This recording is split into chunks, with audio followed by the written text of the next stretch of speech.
Hey guys, welcome back to Fish the Legend. I'm here with Captain Steve Taft, and he just got back from a 2-day yesterday, April 27th. So tell me how it went. Well, we left San Diego heading west. We had heard about this bluefin bite. This is our first trip of the season, and we wanted to get in on it. And as you can see, we stopped on a nice school of bluefin here. Good grade fish, and our anglers got in on the bite, and we got some nighttime action for these guys. This is how legends are made. This is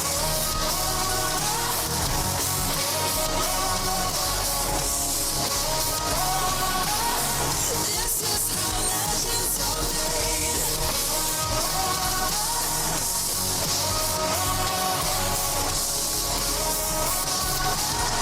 This is how legends are made. All right, so let's get into it. Tell me what was working and what you guys were seeing.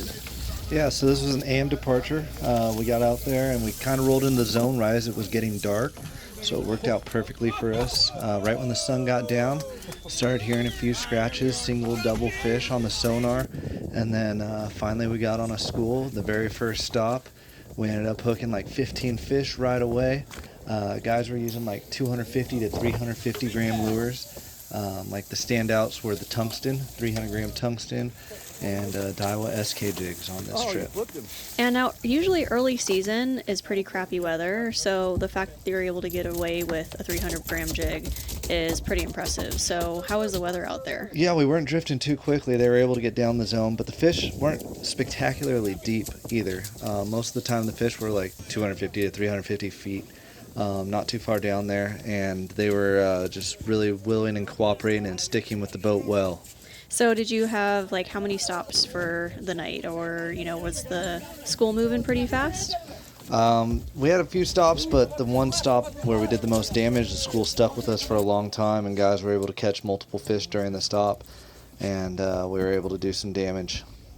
So give me like a tackle breakdown on kind of what anglers found the most success with.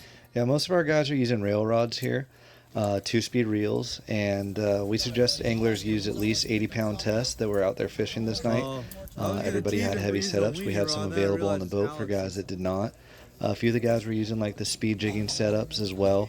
Both styles were working well. The rail rod just offered a lot easier fight for some of the guys. We did hook a bigger fish on a speed jigging setup that you might have noticed in the beginning setup there. And that was an over 100-pound fish, and that made a little bit difficult fight. And you can see this guy right here. He's fighting on a jigging rod. You can see that acid wrap, and really having to lift with his back. And thankfully, Alex and Josh, our deckhands, were there to stick the fish for him. Yeah, and this 40 to 60-pound grade is like a really fun grade of fish to use those jigging setups, where you don't have to have a stout rail rod to help you fight the fish. You can get away with the heavier drag on the reel and doing a little bit more lifting on this size fish. Sometimes when you get up into the triple-digit fish, you may not want to do that. You may want to stick with your standard rail rod and big 2-speed reel so you don't have to do a lot of lifting like you're talking about. So how does this compare to kind of previous seasons? I mean, are we kind of surprised with the hit this early on? Are we excited for the rest of the season? Like, what are we feeling? I'm extremely encouraged by the sign that we saw out there. Yeah, we got an extraordinary bite, but other boats out there did well as well. A lot of the boats were able to catch limits or near limits, and there was just a lot of fish. We weren't all on top of each other, fishing really close in an area. It was kind of a good spread. During the afternoon, we actually found another area where it was all larger fish, 150 to 200-pound fish. They just weren't cooperating. We couldn't get on top of them and get any bites that night. So there's a lot of fish. There's a good spread, and being April and seeing this much sign already is always encouraging. I think that it's way more fun anyway to catch kind of more smaller fish. I mean, there's a time and a place for some of those big guys, but, cannot complain with limit style fishing on 40 to 60-pound fish. A lot of limit style fishing, I mean, it requires a ton of teamwork. I mean, oftentimes, you're going to lose some fish because of tangles and everything like that, but the moral of the story is to get back in the water and, get another one hooked. This was definitely all hands on deck style fishing. It was almost too good. The bite was almost too good, where We had so many fish going at a time. There were definitely some tangles and some casualties, but our crew did a great job managing the anglers and having everybody work together and helping everybody out, and it got better and better as the bite went on. Unfortunately, I didn't get a lot of film of the best part of the hottest bite because I was helping guys not tangle, but you can see we were even snagging them. It was so thick.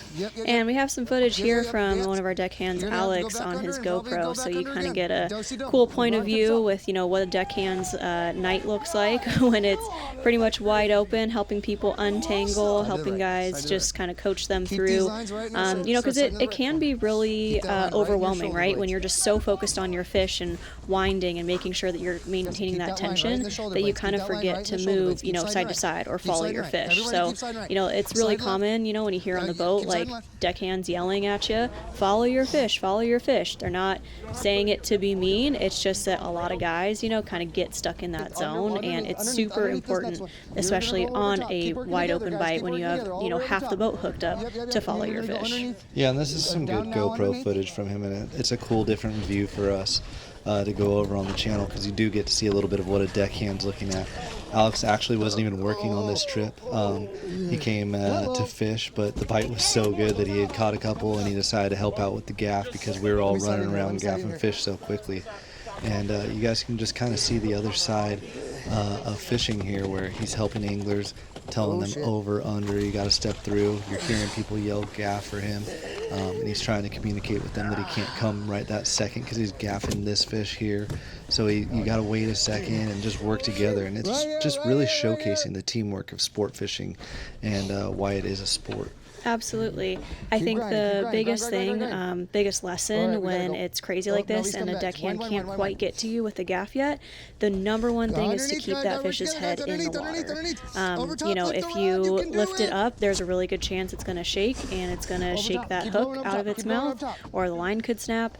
The really big thing is just to keep that fish's head in the water, kind of bide some time before they're able to get to you. Yeah, you can see in the gaff shot multiple fish at color as he's sticking one, and that's just going on all over the boat right now, and it was full speed, great action, and we're stoked with this first trip.